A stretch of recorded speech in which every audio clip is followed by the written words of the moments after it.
Or what? Good morning. Welcome to the Sports Betting, I keep saying that, Sports Betting Study Committee on November 22nd.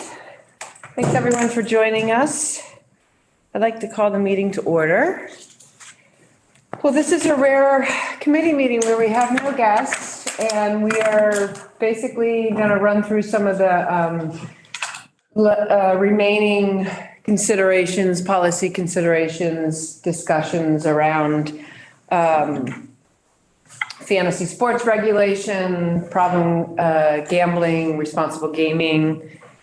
Senator Sears can't join us today. Senator Rom Hinsdale can't join us. Is Carol Odie on? She's not on Zoom and she hasn't communicated whether she'll be here. Didn't indicate that she was not going to be here, but we do have a quorum, Representative Bive, so we're fine to keep moving along and making some decisions. Deputy Secretary Brooks isn't here as well, so. We heard a lot last week on the responsible gaming, problem gambling. I identified, I thought, a couple of the key points last week when we closed the meeting, and they're included in our agenda. So I just thought we would go through those and have some discussion, and then, you know, as we do every week, we try to have a vote on whether or not that's going to be a recommendation. So that would be the expectation today as well. Does that sound good to everybody? Kind of proceed that way?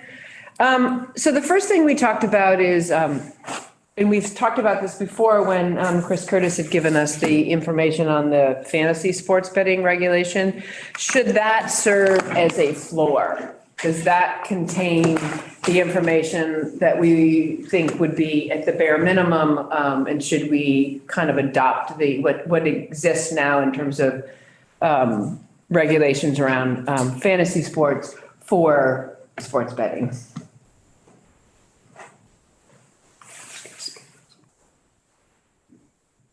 I agree that should be something that we build off of. They should parallel as much as possible for continuity, in my opinion. John, Chris Winters, are you in agreement with that? Yeah, I agree too. You know, the more we differentiate between the two, I feel like the more complicated it gets, both administratively and you know, just from a user's perspective, trying to figure out what's going on. And I actually don't really personally consider fantasy sports betting is very different than what we're talking about legalizing at this point. So, you know, it's almost the same thing. And I can agree with that. I'm in agreement with that as well. And I assume, Chris Curtis, you're in agreement with that, to use that from a regulatory perspective. That makes sense. Yeah, I think the lawmakers can decide whether they want to incorporate all of those provisions into a new sort of universal, you know, sports betting statutory construct, or bring in the broader sports betting provisions into the existing statute. But I think as a preliminary matter, it just makes sense to say these have already been adopted by participants, many of whom operate both fantasy sports and sports betting. So for administration and for parity purposes, I think that's the jumping off point. And if lawmakers want to add additional provisions, I do think, you know, it's important for the committee to note that there's been discussion about other consumer protection elements, which might include things like restrictions on the use of credit to engage in betting. And that's something that Senator Sears raised and at the last meeting, and Senator Rom Hinsdale seemed to also be open to those kinds of concepts. So there may be additional measures that lawmakers want to consider, but this is the baseline.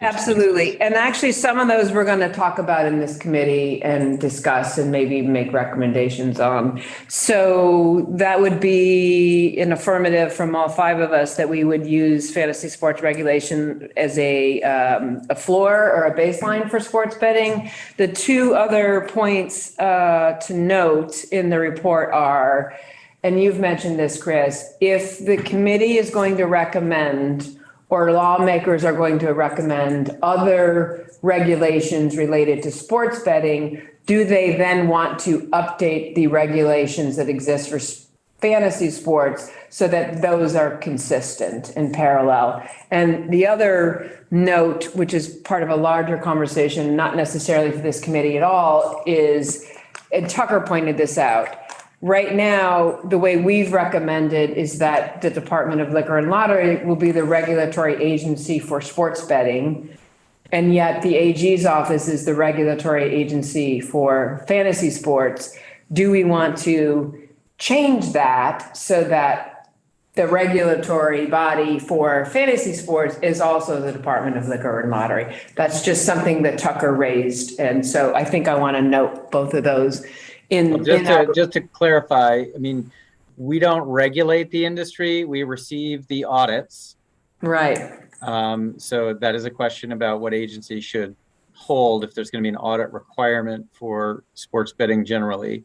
And then if there are violations, we have authority to enforce or prosecute violations of the Consumer Protection Act. But we're not a regulatory body in the sense that we exercise or ensure that, there's rulemaking going on, or that we have regular contact with these entities that somehow subscribe to our office for oversight.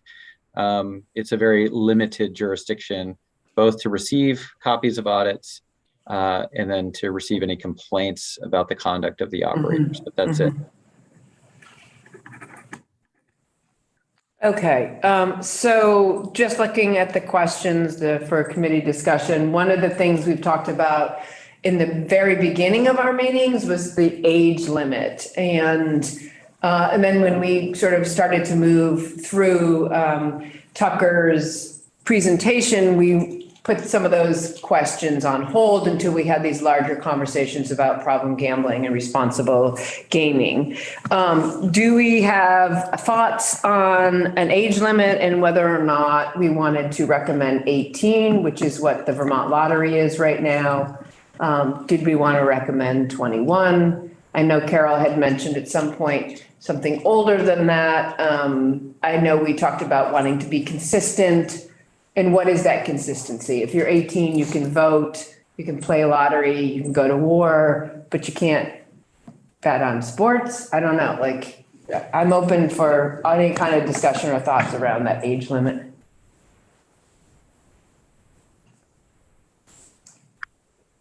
I guess I'll jump in first here. I really toggled this thought back and forth with the points that you just laid out. But right now, I think I'm leaning more in the direction of 21, especially given some concerns around like college students and gaming and access to that. It at least puts like a restriction on a demographic that's experiencing a heavy level of marketing targeted towards them right now. And this is just sort of, via concerns that were addressed in testimony, but also the series of articles that have been coming up lately that have been pointing out some of the aspects that other states and other areas have run into. So that's a long-winded way of saying I'm leaning towards 21 right now. I don't think that was particularly long-winded, Representative Byron, especially coming from a legislator. I've heard a lot more long-winded. I'm at a legislative game shape. Yeah. Appreciate that. I guess I'll weigh in, Wendy. I do think a lot about the right to vote in the position that I'm in. And I also would weigh heavily in my mind the fact that someone can be drafted at the age of 18, be in the military, go to war for us at the age of 18, And I do think it's a consistency with the ability to play the lottery at 18. So I don't have really strong feelings about this, but I would tend to lean toward the 18 age limit.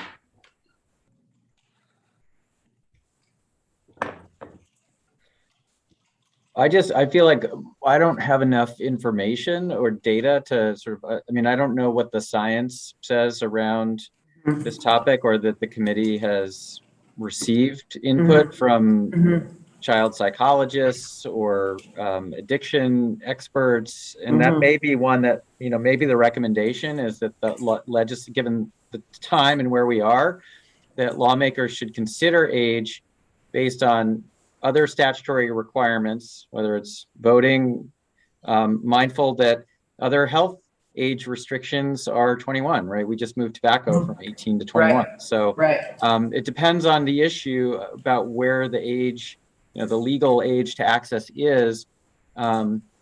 We have some precedent with the fantasy sports piece, although that was described at the time as being more of a skill-based project as opposed to a game of chance.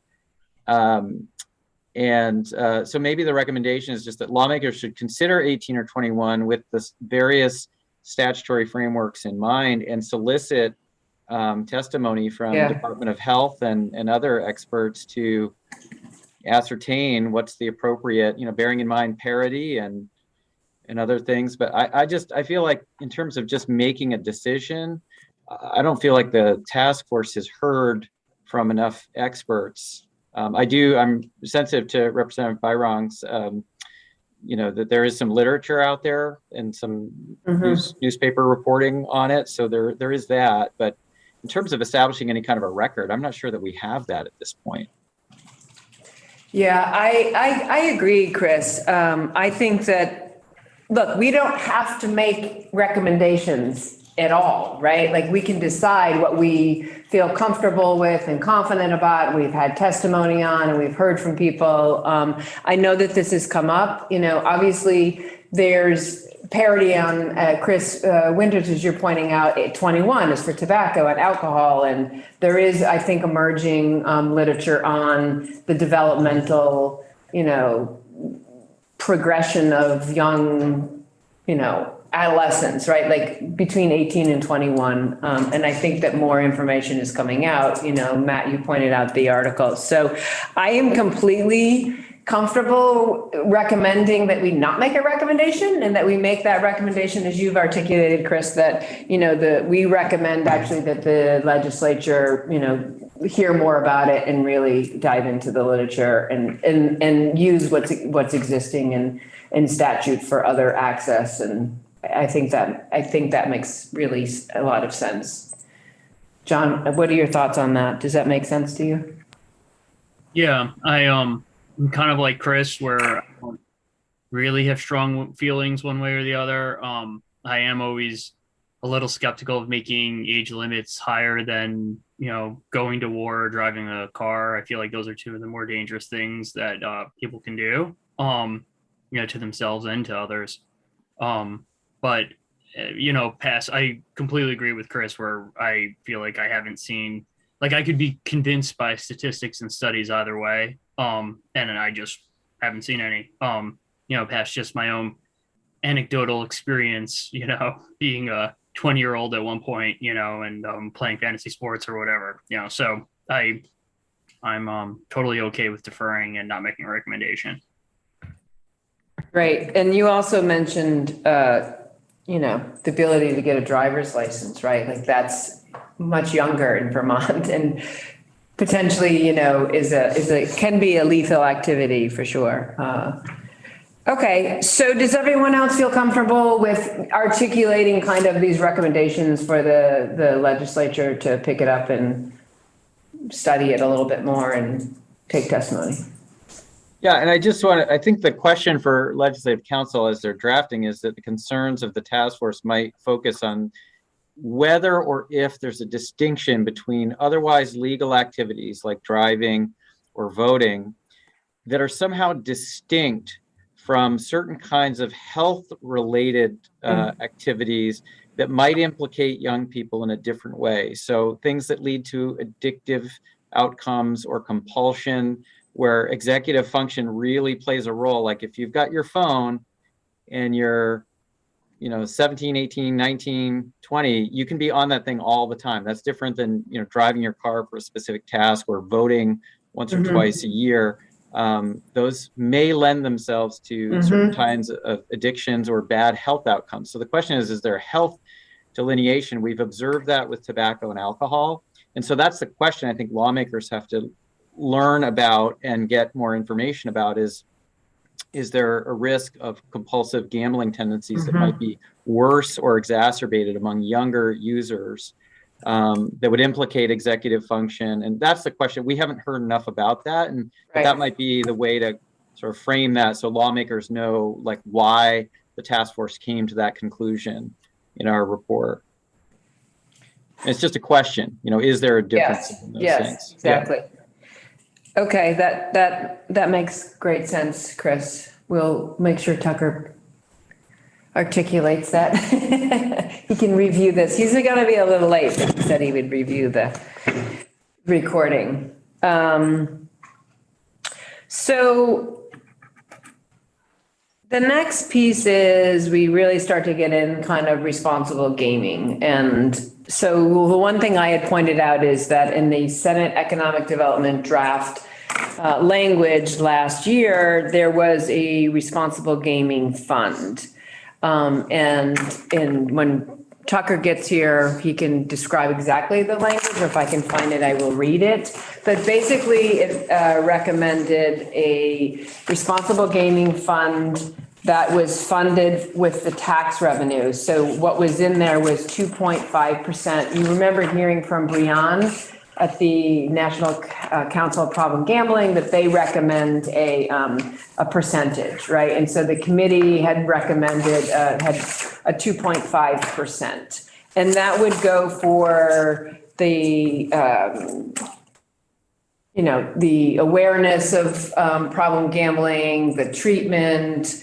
It sort of like covered the gambit. And we also heard from Brian and Marlene that you really need to make sure that there's enough money for the treatment, because you need to anticipate if you're going to increase access, you're going to have some increased problem gambling. And I think that's something that we've heard from these past few weeks, but we certainly heard that last week.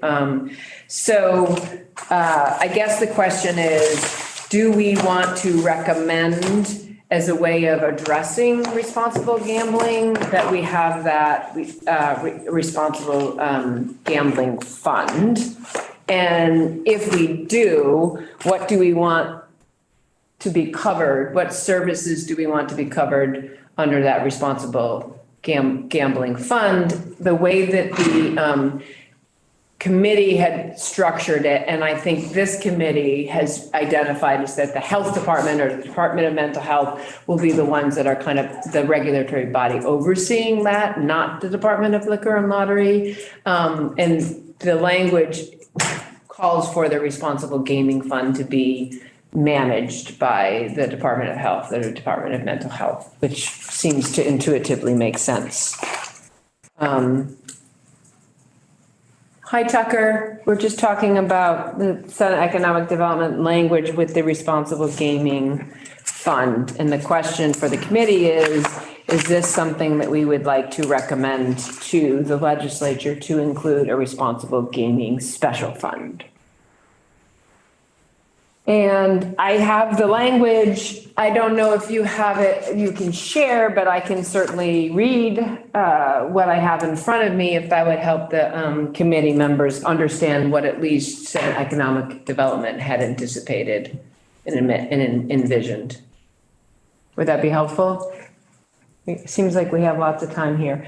So responsible gaming special fund will be established, managed in accordance with blah, blah, blah. So technical, right? It's one of these, the statutes 32, annually an equal amount to 2.5% of the annual sports wagering revenue received by the Department of Liquor and Lottery shall be credited to the fund. This fund shall be available to the Department of Mental Health 4, providing support to agencies, organizations, and persons that provide education, assistance, awareness, treatment, and recovery services. So it envisions the gambit of, awareness and education, kind of the prevention side, to then all the way to treatment and recovery, which is what we heard from our experts last week. To persons and families experiencing difficulty as a result of addictive or problematic gambling. That's the first piece. Second, promoting public awareness of and providing education about gambling addiction. And we heard last week how important that was in terms of the awareness and the education. Third is establishing and funding programs to certify addiction counselors. I think that speaks to Marlene's point that you need to make sure that you have sufficient capacity for programs for gambling addiction. So this is actually awareness about the programs that exist. So if you have a problem or you think you have a problem, here's where you go to get help. 5 is paying the cost and expenses associated with the treatment of gambling addiction. 6 is funding a helpline with text messaging and online chat capabilities. And then there's a report. So a couple things I want to note based on the JFO estimates of what the tax revenues might be, depending on how many operators and what we ended up with the revenue share. $2 million, if you remember, was on one of the lower end of the mid end.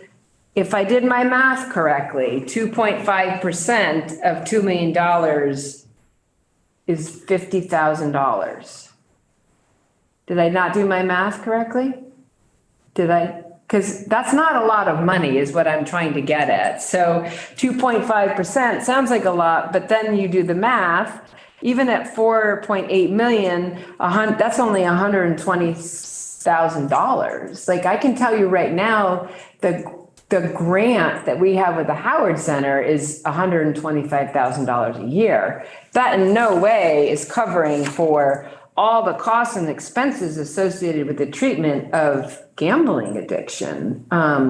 So I do have concerns about this fund, the way this is at least outlined in Senate Economic Development, being sufficiently capable of paying for the cost and expenses associated with treatment gambling. I mean, if this is supposed to be sports betting, I'm not sure about that. The other thing we've, in conversations that the department has had with the Massachusetts Gambling Coalition, I can't remember the name entirely of that organization, but Marlene last week spoke about it.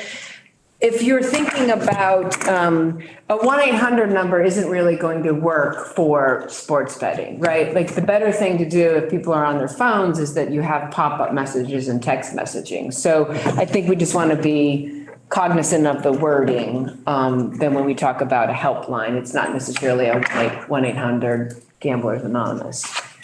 Anyway, that's what the draft language has right now. And those are my thoughts about a couple of those pieces in there.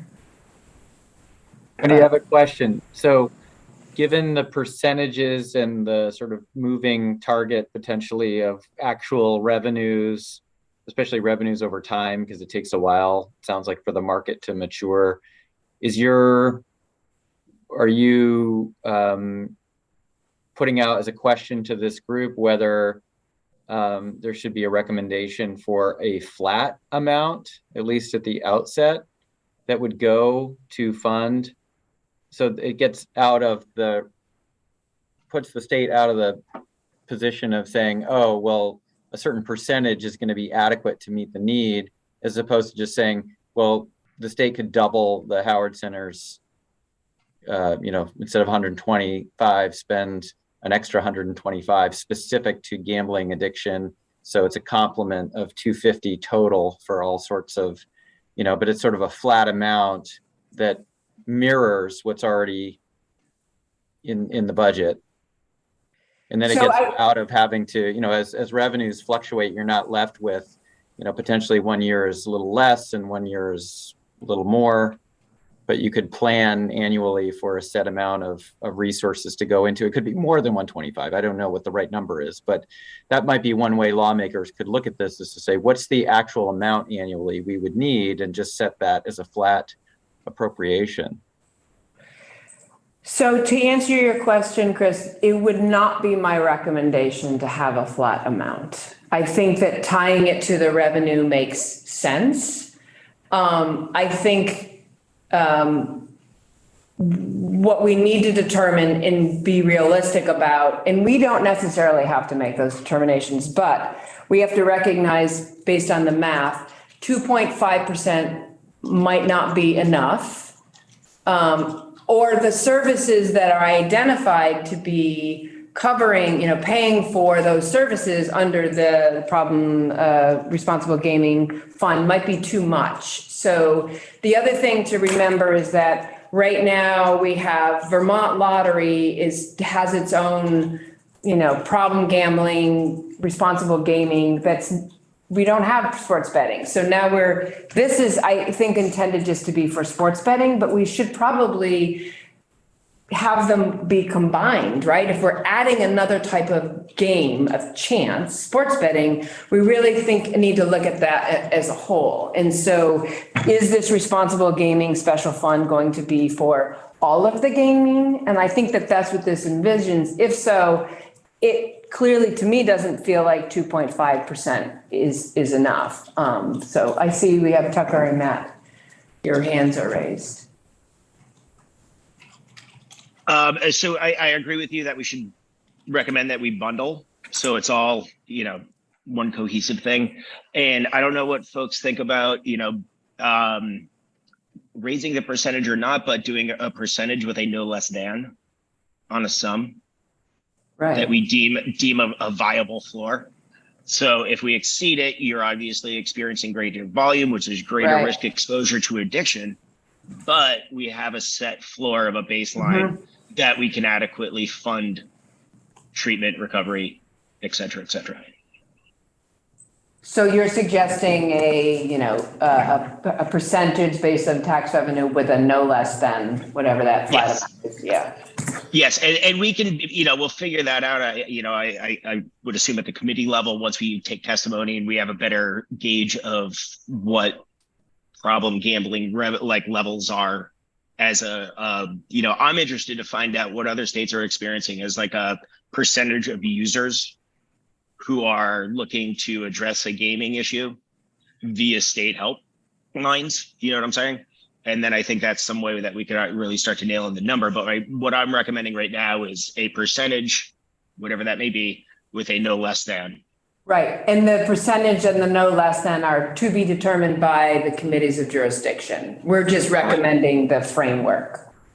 Yes. Yeah, I don't think we have the time or the capacity to really nail this down appropriately. Right. Tucker.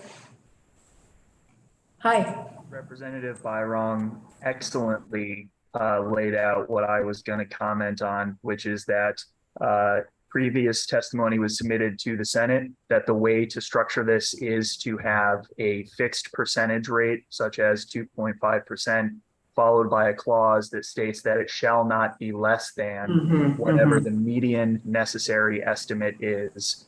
And I cannot recall and won't testify on why that isn't in the draft that the commissioners went through, but I think that it was time related. It was just that at the time the draft was put together, an estimate was not ready to put in that flat floor, as Representative Byron put it, for funding. Okay. So that makes sense to me. So is that our recommendation, is that one, we would like to recommend a responsible gaming special fund in statute. That would be intended to cover the full spectrum of gaming and gambling, including the existing Vermont Lottery products, including sports betting, obviously, and that it would be a percentage of revenue and shall not be less than X amount of dollars. Is that the framework we want to recommend? Did I capture that correctly? Okay, Matt, John, does that make sense? Chris Curtis? Yeah, I mean, I think our office is probably agnostic on the question of, tax percentages and floors for resources that go to agencies for various purposes. I'm here to represent on consumer protection items. So I guess there is a nexus to certain consumer protections for problem gamblers to be able to access resources, but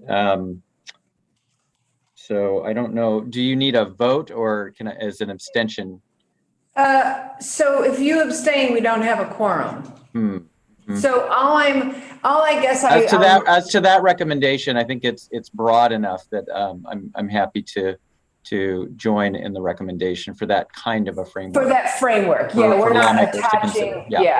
we're Yep. not attaching specific dollar values or specific percentages. The Yep. committee is just recommending a framework. Yep. Okay, All good. great, thanks. And Chris Winters, does that framework make sense to you? Are you in agreement with that recommendation? Yes, I'm in agreement as well. I think for efficiency purposes and streamlined programmatic reasons, it all sounds good to me. And again, like I'm weighing in on this from the Secretary of State's office with actually fairly minimal involvement here. But if you need the vote, like Chris Curtis said, I think this makes a lot of sense. Okay, great, appreciate that. And I feel like we've kept it broad enough because we don't have all of those details.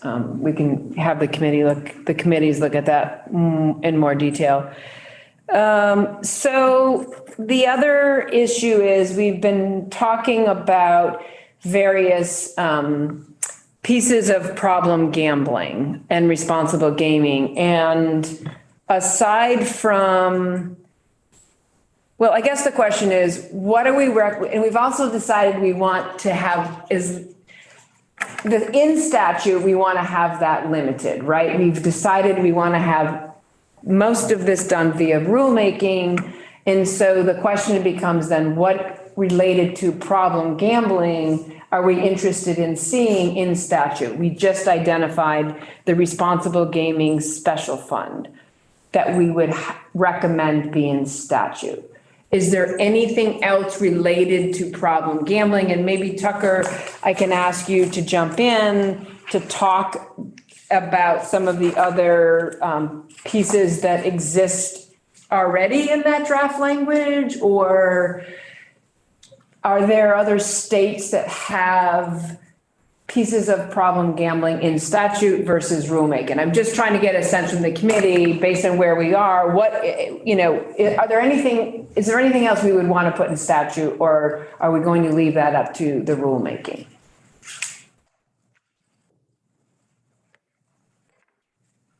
So jumping back to what the Senate did, and I can actually share my screen for some of these if it would be helpful.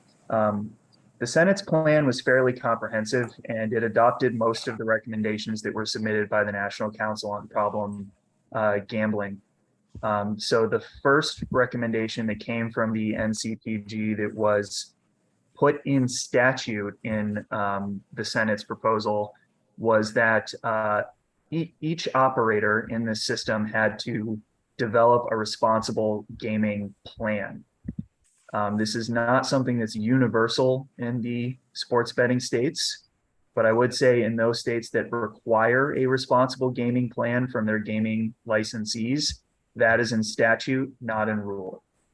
And the Senate did also ask me to put together a matrix where it balanced whether these things were in statute or rule. And for the most part, all of the responsible gaming pieces that we'll walk through and were put in statute as statutory duties for both the administrative agencies and the operators. So the first piece, responsible gaming plans. That had two parts. First, that the operator had to adopt a plan and submit it to the administrative agency, in this case, the Department of Liquor and Lottery.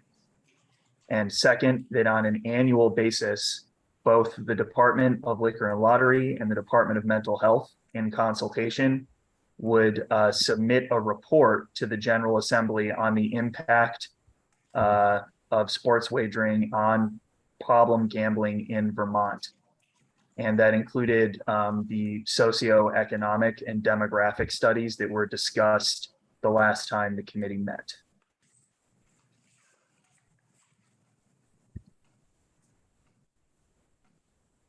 All right, so then the Great. next piece of this plan report scheme, the department was required to ensure that all of the operators in the state that were operating mobile sports wagering specifically went through a series of responsible gaming measures. And I will share my screen if that's all right, Commissioner Knight. Of course, Tucker. All right, I just want to make sure that I'm not jumping all over this. I'm chairwoman in this committee though, Tucker. Okay, so you'll see each one of the pieces here that the Senate put together. The first, operators would be required to prohibit individuals from establishing multiple accounts. Chris Curtis covered this. This is already something that exists for fantasy sports operators in the state. It was included here to cover specifically the agents that are contracting with the Department of Liquor and Lottery. Second, a limitation on the number of debit or credit cards that could be used on an account, with a monetary limit on the use of a credit card over a period of time. I would note that this is an area where the Senate last year deviated from the recommendations of the NCPG, which recommended not allowing the use of credit cards at all. Mm-hmm. Mm-hmm. Third, that the mobile sports operator had to have a mechanism that would allow a person to limit the amount of money that would be deposited in their account or spent per day through the account. So there had to be some sort of mechanism that limited both deposits and spending.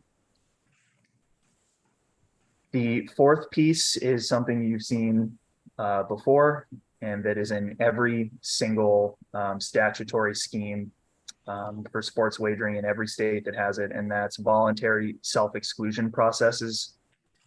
So this structure required the operators to have this in place. That's required in every state. And most of the states also allow a person to reach out to the agency, in this case, the department directly, and say, please put me on a self-exclusion list, so that they don't have to go through the gaming site to set up self-exclusion. They could go to the department and say, put me on the list and make sure that I can't sign up for any of the mobile apps. The fifth piece, the provision of responsible gambling and problem gambling information to participants. This was left as a general component. It was also general in the NCPG recommendations. If you look at some of the opening descriptions in the sports wagering study, one of the things that I laid out is how different states are attacking informational asymmetry, which is making sure that the consumers interacting on the mobile platform get notices that alert them to some of the risks associated with gaming. The sixth component, displaying a link to some of the legal requirements established here, a link to responsible gaming information, and a notice about the toll-free helpline numbers. Then a link to information about the self-exclusion process. In subdivision E, periodic pop-up messages of the amount of time an individual has spent on the internet site or the mobile application. To my knowledge, there's only 2 or 3 states that do this, but those states are some of the more recent and more advanced states taking on responsible gaming. A means to initiate breaks in play during periods of excessive play, and a clear display of the amount of money available to the individual in their account. So each one of those last components is in that kind of category of notices that address the informational asymmetry between the operator and the consumer, making sure they know how much money they've spent, how much time they've been playing, and how much money is left in their account before they have to initiate another deposit. All right. Stop sharing, take a pause. So Tucker, those are, that was very helpful. So you've shown us what is in the latest draft language from Senate Economic Development. And then we talked about, I read the responsible gaming special fund. Is that the totality of what's in statute for the draft Senate Economic Development? There language? were a few more components. So one of the things that was requested last year and that I think was brought up again when you focused on responsible gaming was doing periodic audits of the state's responsible gaming measures and programs. And the recommendation was for every 5 years that sports betting is in place, that the state would do a review and kind of look at how successful the responsible gaming programs and problem gambling responses have been, and that this would be done through a third party. There was also a proposal for restrictions on sports wagering advertising, and the restrictions were proposed as not allowing advertisements to depict an individual under 21 years of age, unless that person is a college athlete who is being paid for their name, image, and likeness. Or advertisements would also not be aimed exclusively or primarily at individuals under 21 years of age. So in this situation, since the committee has not identified an age, if we opted to include those recommendations to be in statute, what we would just suggest is it would be whatever that age the committee decided was the restriction for access to, that would be the recommendation. In other words, the committee could recommend that we have that language, leaving to the committees of jurisdiction what that specific age is. But it would be if we were to recommend it, it's basically our agreement that it makes sense not to have advertising targeted to individuals that are below that age limit that the committees have determined. Are there any thoughts or questions now that what we've heard from Tucker on the provisions that are at least in the Senate Economic Development draft? Tucker, do those basically track with 4187, the advertising requirements of the fantasy sports? They're sort of, because I think that dovetails with the notion of like, there's a certain floor here and there's certain requirements that are already being met. So for the most part, Chris, yeah, they do dovetail. Some of these requirements are far more specific, especially those requiring pop-up notices during play, deposit limitations. I think that, and I would have to go back to your excellent spreadsheet, but I think that even the way that the language here was written around restriction on advertising is a little bit broader than what is in the fantasy sports contest, which is aimed mostly at depiction of student athletes, from what I recall. Yeah. And this is a broad prohibition saying you can't depict anyone under this age, regardless of whether they're an athlete, unless it's an athlete being paid for their, NIL, name, image, likeness, and they're a college athlete.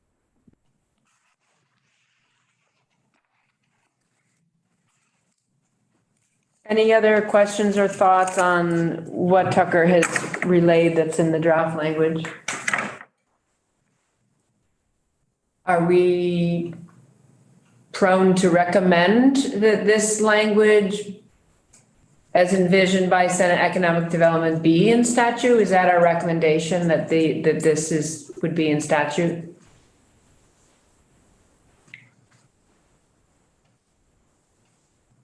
I would be supportive of that. I think it makes sense, the work that we did basically. And I think this tracks with the fantasy sports kind of foundation. I think it tracks with us trying to be really responsible about responsible gaming and problem gambling.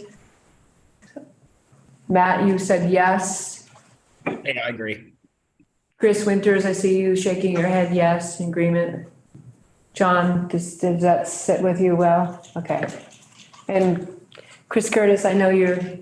I'm just wondering about the way to frame it, because again, we haven't had Yeah. a ton of study or data provided to the task force to basically say that this is what's effective and this isn't, this is what's not effective. So I see that other states have certainly adopted. Vermont has the fantasy sport regulation on advertising, and then there's draft language that's been presented, but there are some variations among all of those. And so maybe the recommendation of the task force is simply that there are advertising regulations in place and that lawmakers should consider, certainly looking at the possibility of a floor or what's been presented to the Senate committee already, and any other, testimony that they want to elicit on the topic. Right. But certainly that the recommendation is that there be some guardrails vis-a-vis advertising. That part I think is not controversial and we can all agree to. But if there are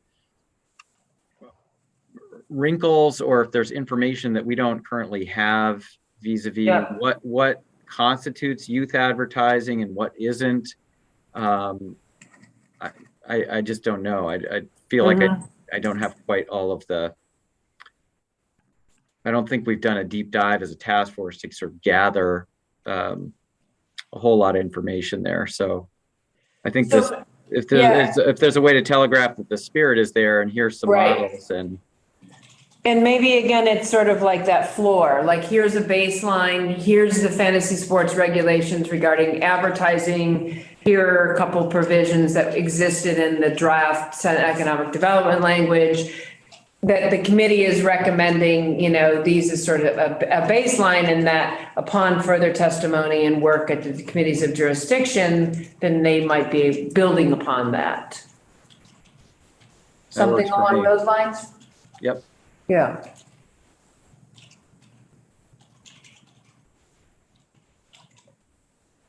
Okay, that makes sense.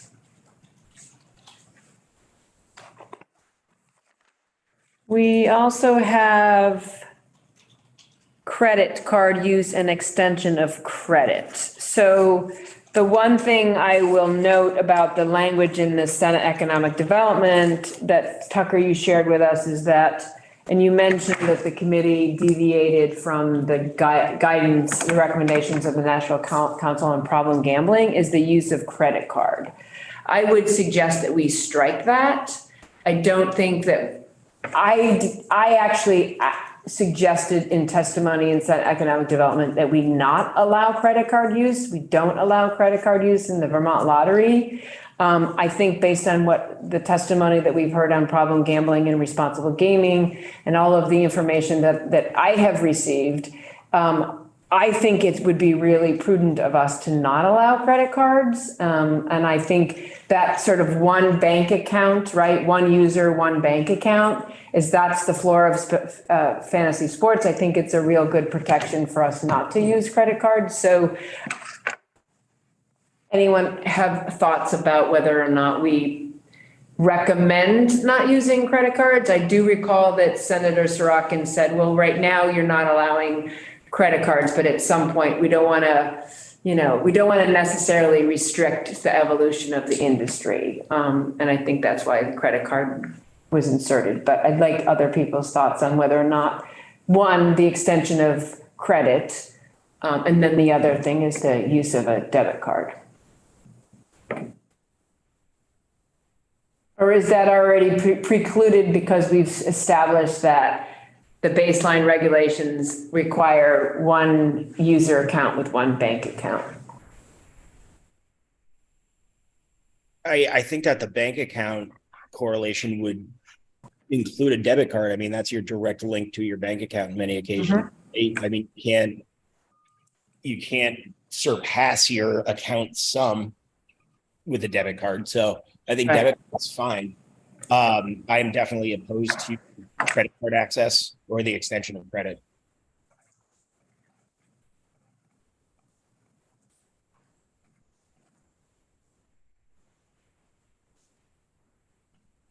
Anyone else have any thoughts on whether or not we should be recommending we not allow credit cards or the extension of credit? Sure, I'm in agreement too. I think like Chris Curtis said before, I feel like tax department is agnostic on a lot of these things, but just personally, that seems like a bad idea. Being able to use credit cards for something like this, especially if you're talking about younger people. But so that would be how I would lean.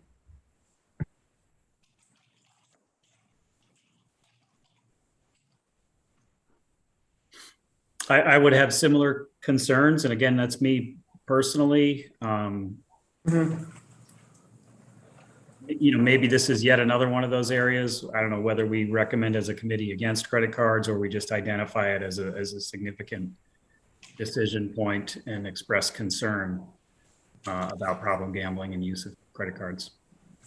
The other thing that gives one pause about allowing for credit card use on for sports betting, especially online, is with the massive numbers of data breach out there, and with credit, if somebody steals your credit card and they can just go online, set up an account, like what's the verification process? And is somebody then just racking up all kinds of gambling debts like that are on your card but are going to that person's cash account, right? Like that seems like there would be a lot of questions in my mind about whether or if, like, what's the exposure for consumers who are are either victims of identity theft or just a data breach where their credit card number is out there and they haven't realized it yet in time to cancel it.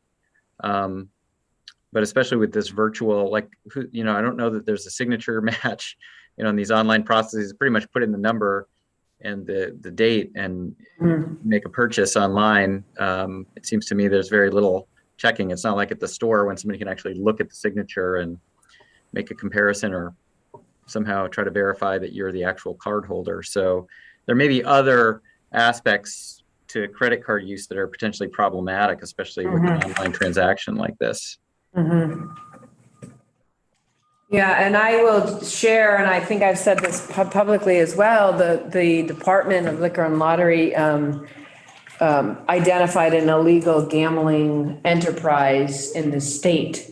And there were these, in a basement of a retail outlet, there were these fish tables, are called, right? Illegal gambling. And the victims or players, whoever you want to identify them, were in it for tens of thousands of dollars because they were maxing out their credit cards and using multiple credit cards. Which then leads into, is that interstate, right? Because credit cards cross state lines, then we got DFR involved. So it does get very, very complicated. And for me, it sort of raised the specter that people can seriously get into significant debt if they're allowed to use credit cards. I mean, people can get into serious debt and credit cards just shopping online. We know that, right? So, but I think we're sort of identifying something in the report that doesn't necessarily say that the committee is recommending that the General Assembly prohibit credit cards, but that we have these concerns and that it's a decision point for the General Assembly to make as to whether to allow the extension of credit or the use of credit cards. Is that fair to say? I'm hearing from Chris and Chris that rather than to vote on that, it might be more comfortable to sort of put that forward. I know that when I'm asked to testify, I will definitely be speaking about the extension of credit and credit cards. So I mean, I verbalized my position, but I'm also fine with leaving it benign with the recommendation, and then we just address it once it's at the committee level. I'm in agreement with that as well. Okay, likewise. So that feels like a good approach for the use of credit card and extending credit. Then we have, this is something that I had emailed the committee. So the Senate economic draft language that we've been talking about and Tucker's been sharing, there was I had thought that the latest version included the minimum. Remember, we talked about the revenue share. And so my recommendation, based on what I remembered being in statute, was there was a minimum of 20%. Apparently that never made it into this, as Tucker and I were talking about, he's articulating, I'm remembering conversations and decisions that were had, Senator Sorokin and I had a discussion and a decision to include the 20% minimum, but apparently it didn't make it in to any legislative language. So based on that, I guess the question I had posed to the committee is, we had recommended that the revenue share be determined through a competitive bid process, but we did suggest a minimum in statute of 20%. So I just want to throw it out for Tucker. You're scrunching your eyes. Did you remember something differently, or is there a latest version? No. Okay. So I guess we don't necessarily have to make this decision today because the senators are not here. And I think it may be some point when we start to review the report, Tucker, the committee can determine whether or not we take that specific recommendation out. Based on all of the testimony that we've been hearing, right? We've been hearing from several of the operators. We've been hearing from Charlie McIntyre, New Hampshire, who recommended taking that minimum out. So it's just a question for the committee is, are we comfortable still recommending that we want in statute a minimum of 20%? Based on some of the information that's been coming out in the New York Times, does that sway our decision? Do we say we going to leave it up to the competitive bid process, which is some of the states that recommend it. So something to think about in terms of what we think that benefits, if at all, and who it benefits.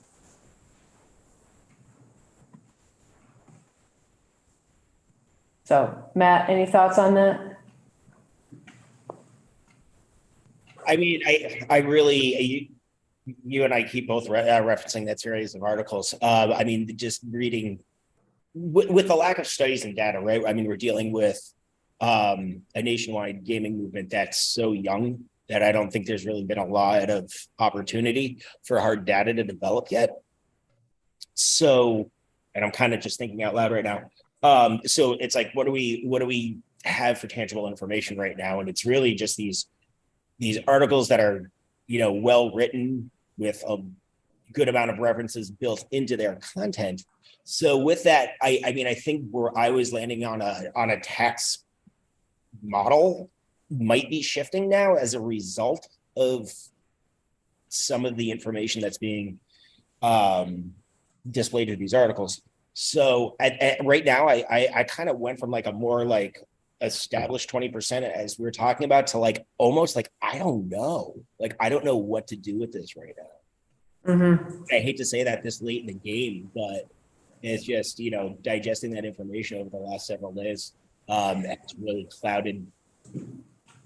Well, I appreciate that. I think one of the things that I think about is what we have done is we've said we're not going to have a tax rate, a specific tax rate in statute. And that's been consistent throughout this committee, that we've been pretty adamant that no, we're going to allow the competitive bid process to determine that revenue share.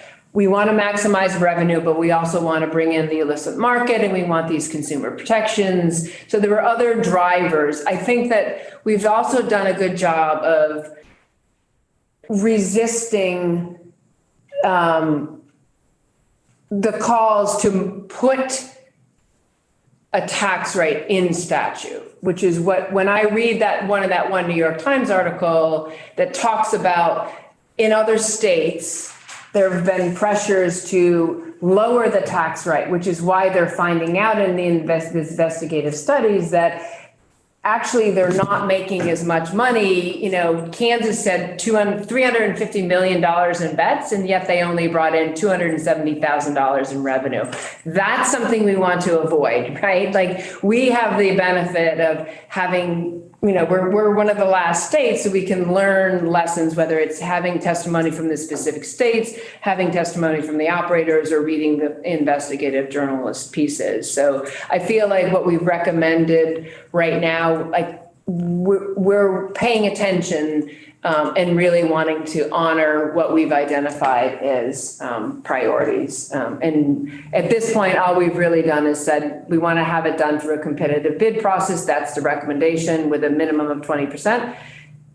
Between now and December 15th, when we have to finalize the report and send it in, we can certainly change our minds as a committee. If we want to change that recommendation based on new information, we can certainly do that. And I'm good with that. I mean, I just had a kind of just sort of get my mind dumped on the table with this. Or, you know, so what are we saying? It's like no less than 20, but competitive bid is basically. No, what I'm saying is what we've decided as a committee, we've already decided to recommend, is that the tax revenue, that share, is determined through a competitive bid process, which is how New Hampshire ended up getting 51%. They chose one operator at 51%. What we have said is we want to have a minimum of 2 operators, no more than 6. So that is a recommendation of ours, because we wanted to have a competitive process. The tax revenue share, right, that revenue share, what we've said is that will be determined through the competitive bid process. We did say that the minimum should be 20%.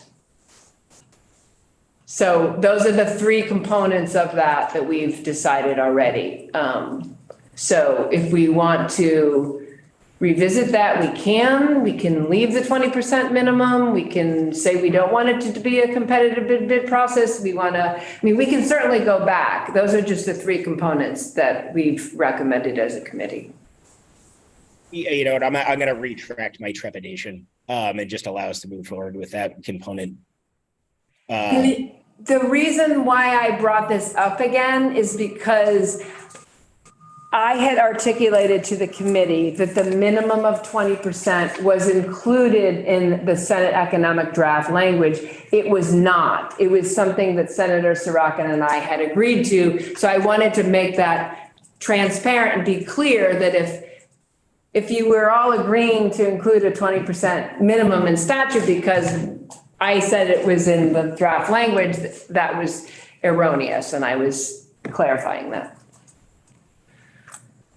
I do think that I would feel comfortable having more, when we see Tucker's draft report, I think that we can, decide that we want to change some of this. And I would like the senators to be involved in that. So I'm not asking necessarily we, make any decisions today because Senator Rahm Hinsdale isn't here, or Senator Sears, but just to think about that based on what I've articulated of the 20% minimum not being in there, and based on some of the new information that's coming forward or the testimony that we've heard. One of the things that I keep going back to is Charlie McIntyre's suggestion, and he continues to say this to me, is I don't think you should have a minimum. I think you should let that be determined by the competitive bid process. So I just think it's more information for us to think about before we finalize our report.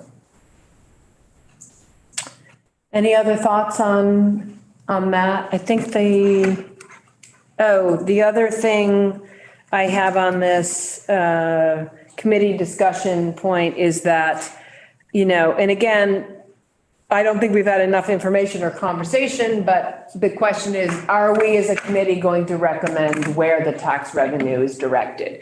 Are we going to recommend to go to the ed fund? Are we going to recommend to go to the general fund? You know, we know Carol Odie wants to fund financial literacy. You know, the governor has been clear he would like to fund sort of some childcare. Is this something the committee wants to recommend, or is it something that we leave to the committees of jurisdiction to figure out where the tax revenues are directed? My own view is that is very much the province of lawmakers to decide, and that the committee should just, I don't even know how among our various agencies, and I mean, how do we come to a recommendation on that? I really think that's the exclusive province of lawmakers to decide. I agree, Chris. I agree. Agreed. Okay. All right, so we're not going to make any recommendations, and our recommendation is that the lawmakers have that ability to do that. We have no recommendation on that. So, any other points, Tucker? Maybe you can help us identify any glaring omissions in policy discussions and decision points you think that we need to talk about or think about.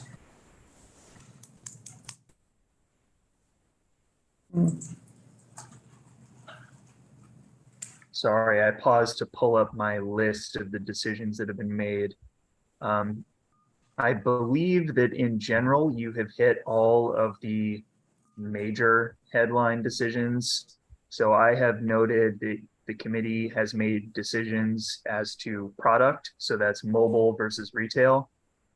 You have made a recommendation for the regulatory model, which is state control. You have made a recommendation concerning the agencies that will be involved in this, primarily DLL as the primary agency.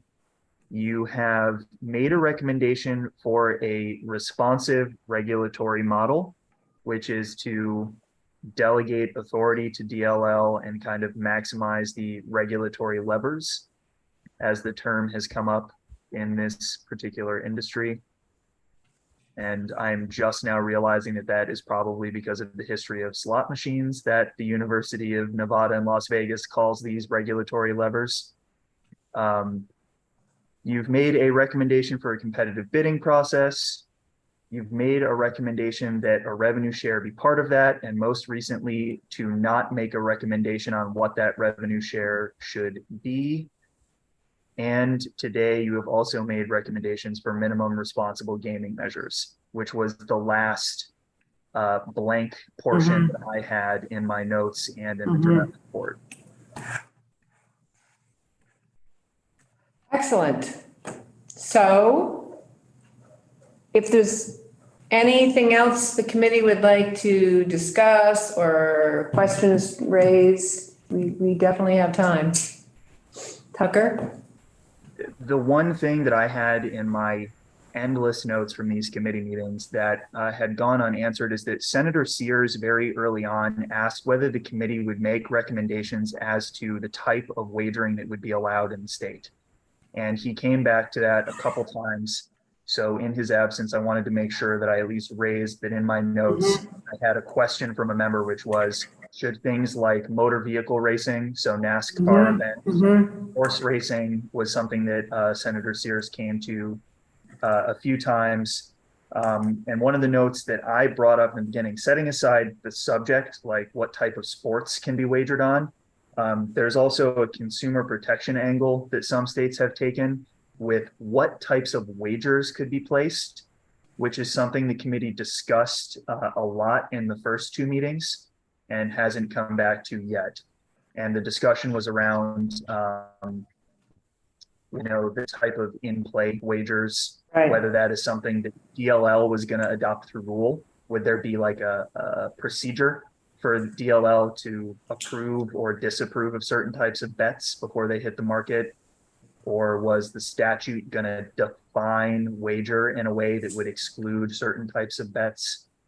That's maybe the last two decisions that I had in my notes that the committee hadn't come back to.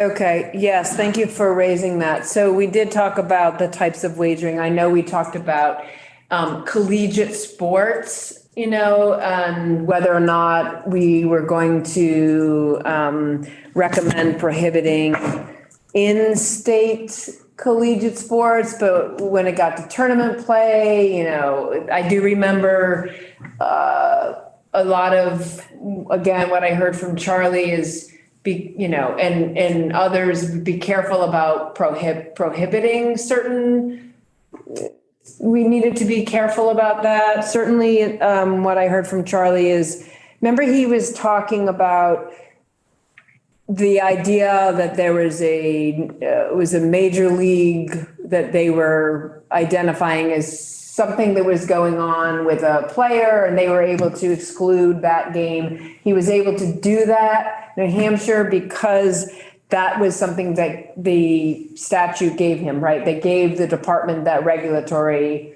flexibility and authority. And so maybe what we can do on the 6th when we meet is address those when we have the senators there and Senator Sears is back.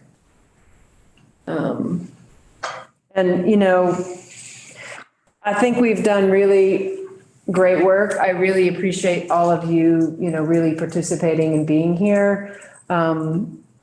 If those pieces don't make it into our recommendations, I think we've still done a tremendous job and done our work in terms of reviewing some of the major decision points.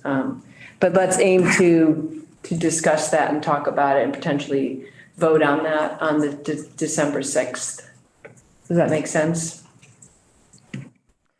So the timing then, Tucker, help us through this. You have already started to draft the report. We do not have a committee meeting next week because there are things going on here in the legislature, the building. So you will continue to write fast and furious. And then when can you, if we're hoping to review and vote on this on the 6th, are you planning to circulate this to us before then? Yes, so this is the way that I see this playing out. The draft is up to date with the decisions you have made this morning. So once I fill in from the notes the decisions that you've made today and maybe tee up some of the decisions you might make on the 6th, I will send you an edited draft ASAP. And because this is a public body, you'll take that all into consideration. You can send me any notes that you have before the 6th. I'll integrate your notes so that it can be set out in front of the committee for that meeting, and you'll be able to tee up your decisions and approve or disapprove of the report as we move through it. For purposes of scheduling, I anticipate that I'll send that out to you before the end of this week. And the reason for that is that new member orientation is the reason that next week's meeting can't happen on Tuesday. And I am part of the team that will be doing new member orientation on Tuesday and Wednesday next week. So I will have my hands plenty full next week and will not be able to invest too much time into the report until you all get together on the 6th. Okay, great. So you'll have something for us, a draft to review by the end of the week. That gives us that time before December 6th to review it, make notes. Are we permitted to individually send you our notes and ideas? Correct? Okay, great. And then we'll go through it on the 6th, and the expectation is that we'll be able to vote on that report on the 6th. That gives us one extra week if we need, but it's due on the 15th, so I think we're in good shape to finalize it on the 6th, but we do have that extra week if necessary. Thanks, Tucker, for the timeline. Madam Chair, I just wanted to flag for you. So on the 6th, I will try to be online in time to make that meeting because I know it's a critical one if we're looking at the draft and walking through that. I'm going to be in DC at a conference. So I should be should be in if there's no delays by like 10:30. But if I can't be on, I will send a designee, another assistant attorney general who can cover the meeting and represent the office. So we'll make sure that's there, but I'll hope to be there just because I have more of the context and I'd like to avoid questions, but just flagging it so you know. Thank you, Chris.